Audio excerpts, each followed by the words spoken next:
से कांग्रेस में मिली मायूसी, वाम दलों के साथ गठबंधन का प्रयोग फिर रहा विफल। नमस्कार, मैं हूं आपके साथ सोनल और आप देख रहे हैं एमएनएस न्यूज नेटवर्क। तो ये खबर जानते हैं विस्तार से।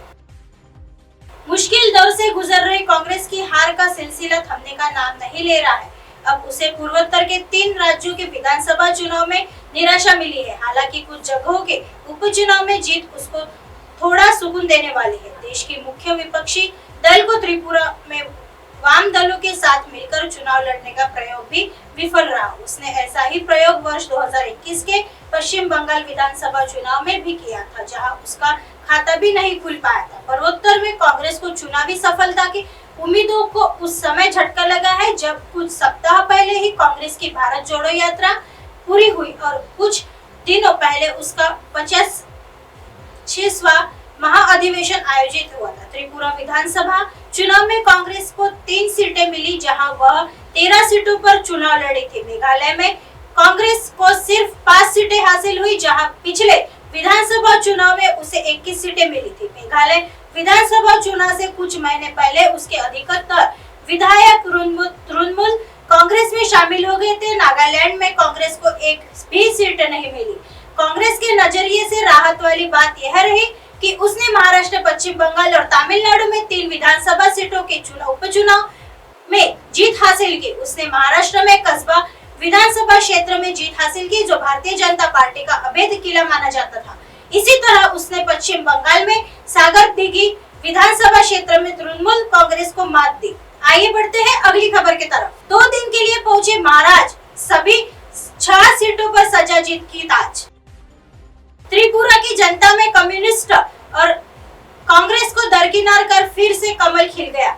2023 विधानसभा चुनाव में राज्य की 60 में से 32 सीटों पर भगवा लहराया। 1 सीट सहयोगी दल आईपीएफटी को मिली। पीएम नरेंद्र मोदी जी के मार्गदर्शन में इस चुनावी रण में पहुंचे उत्तर प्रदेश के मुखिया योगी आदित्यनाथ जी की अपील को मतदाताओं ने वोट के रूप में परिवर्तित किया। योगी आदित्यनाथ ने त्रिपुरा की 6 सीटों पर प्रचार किया था। इन सभी सीटों को मतदाताओं ने भाजपा की झोली में डाल दिया। त्रिपुरा में 60 सीटों पर 16 फरवरी को वोट पड़े थे। उत्तर प्रदेश के मुख्यमंत्री Yogi Adityanath global investor summit 23 की व्यस्तताओं में से भी समय निकलकर 2 दिवसीय दौरे पर त्रिपुरा गए थे। यहाँ उन्होंने 6 सीटों पर प्रचार किया था। वहाँ का आमजन योगी आदित्यनाथ का बेसब्री से इंतजार कर रहा था। जब योगी आदित्यनाथ वहां पहुंचे तो पूर्वोत्तर राज्यों में भी उनके बुलडोजर रैलियों में खड़े थे। भारतीय जनता पार्टी 2018 विधानसभा चुनाव में पहली बार जीत हासिल करते हुए सरकार बनाई। उस वक्त भी यह चर्चा आम रही कि लगभग 2.5 दशक से राज कर रहे कम्युनिस्ट की राजनीति पर विराम लगाने को प्रधानमंत्री नरेंद्र मोदी के साथ योगी आदित्यनाथ भी भूमिका रही। मुख्यमंत्री योगी आदित्यनाथ गोरखपीठाधीश्वर भी है। यह नाथ संप्रदाय की अग्रणी पीठ है। यह नाथ संप्रदाय की आस्था से जुड़े लोगों की संख्या कुल आबादी की लगभग आधी के आसपास है। ऐसे में योगी आदित्यनाथ का प्रचार में उतरना भाजपा के लिए धालेश्वर स्थित महायोगी गुरु गोरक्षनाथ मंदिर में शीश झुकाकर पूजन अर्चन किया था। आइए बढ़ते हैं अगली खबर की तरफ। विश्व गुरु बनने की ओर तेजी से अग्रसर भारत। केंद्रीय राज्य मंत्री चंद्रशेखर, केंद्रीय इलेक्ट्रॉनिक्स और सूचना प्रौद्योगिकी राज्य मंत्री राजीव चंद्रशेखर जी ने कहा कि आज न्यू इंडिया यंग इंडिया का दौर आरंभ हो चुका है। पीएम मोदी के नेतृत्व में आगामी दशक युद्ध का होगा। इसके मद्देनजर वन डे यूनिवर्सिटी कार्यक्रम कराए जा रहे हैं।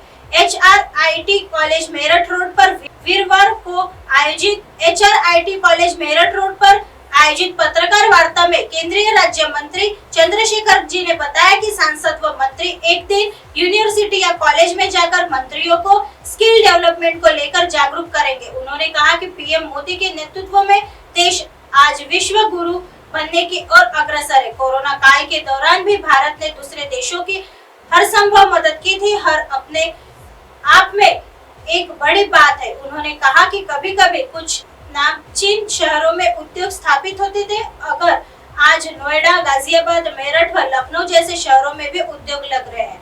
ऐसे में युवाओं को अपने आप रोजगार के अवसर प्राप्त होंगे। सरकार का पूरा ध्येय युवाओं में स्किल डेवलपमेंट करना रहेगा। केंद्रीय राज्य मंत्री चंद्रशेखर जी ने कहा कि इंडिया युवा देश के रूप में उभर रहा है। युवा शक्ति देश की ताकत है, इसलिए मैं युवा को प्रोत्साहन देना सरकार का ध्येय है। इस अवसर पर राज्यसभा सांसद डॉक्टर अनिल अग्रवाल, महापौर आशा शर्मा, भाजपा के महानगराध्यक्ष संजीव शर्मा, अंजुल अग्रवाल, गोपाल अग्रवाल, गुलशन भामरी, अतुल भूषण व राहुल गोयल आदि मौजूद रहे। ऐसी खबरें फिर लेके आएंगे इसी समय इसी जगह। तब तक देखते रहिए MNS न्यूज नेटवर्क। नमस्कार।